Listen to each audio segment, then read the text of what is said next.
Welcome back. A beloved Kiwi brand has been named as one of 70 international companies allegedly implicated in mass-scale land grabs and state-imposed forced labour in China. A major new report links Heinz-Watties with imported tomato paste tainted by extensive human rights abuses. Investigations journalist Paula Penfold has this exclusive report. Watties has been a household name for the best part of a century. Mergers and acquisitions in the 80s and 90s mean it's now a subsidiary of American giant Kraft Heinz, trading as Heinz-Watties. And new research claims trading in tomatoes tainted with forced labour and the coercive transfer of land use rights. Frankly, we're looking at the largest system of state-imposed forced labour to date in the world. The province of Xinjiang, home to ethnic Uyghur people, supplies a quarter to a third of the world's tomatoes, proudly showcased by China's state television. China is now leading the global production market. But there's a dark side. The Uyghurs are an ethnic group that's been persecuted by China and framed as a security threat. They've resisted Chinese rule. And as a result, the Chinese have detained them in internment camps and are subjecting them to forced labor. Now, the forced labor is involved in every stage of the tomato making process. And Heinz-Watties, which throughout the years has featured on lists of New Zealand's most trusted companies. I think this trust is being betrayed. Is accused of importing tomato products from the Chinese company COFCO, blacklisted by the US over human rights violations. COFCO is one of the worst companies in Xinjiang in terms of being implicated in the atrocities.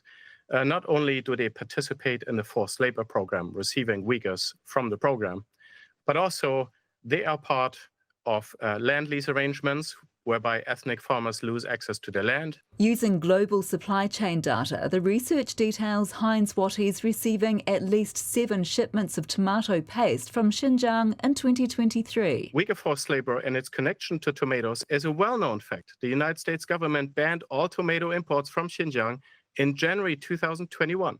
That's 2.5 years before the last time that we know for sure that Watties imported tomatoes from COFCO Tunhe in Xinjiang. And I think that is irresponsible. At the end of 2023, the US blacklisted COFCO over Uyghur forced labour.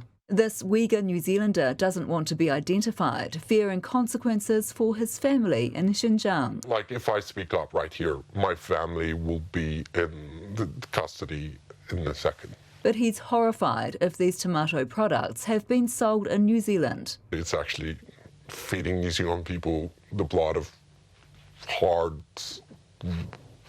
worked, forced laboured Uyghur slaves. Uyghur slaves. Uyghur slaves. Is that what it is? That's it.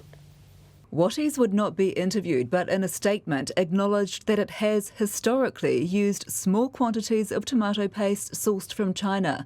It says that was stopped before the US blacklisting of COFCO in 2023. We take our responsibility to ethically source products seriously and prohibit the use of forced labour of any kind in our supply chain, a spokesperson said.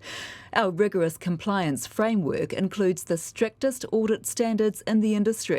Watties did not answer our questions about what the tomato paste shipments were used for or whether it's concerned the importation has betrayed New Zealanders' trust in the company. I think New Zealand consumers need to be a lot more aware of this risk and ask some hard questions. I think they deserve some answers. So what does the law say? Well, nothing yet. In 2021, work was started on a plan of action against modern slavery, with the Modern Slavery Leadership Advisory Group set up in 2023 to provide advice on new legislation which would require businesses to publicly report on how they addressed exploitation risks in their supply chains.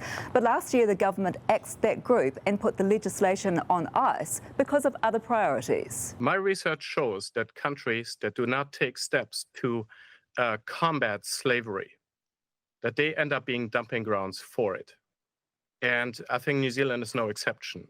It's urgently warranted. We're in the 21st century. The bitter taste of forced labour, not exactly image enhancing for one of New Zealand's most enduring brands. I'm disappointed. We are better than that.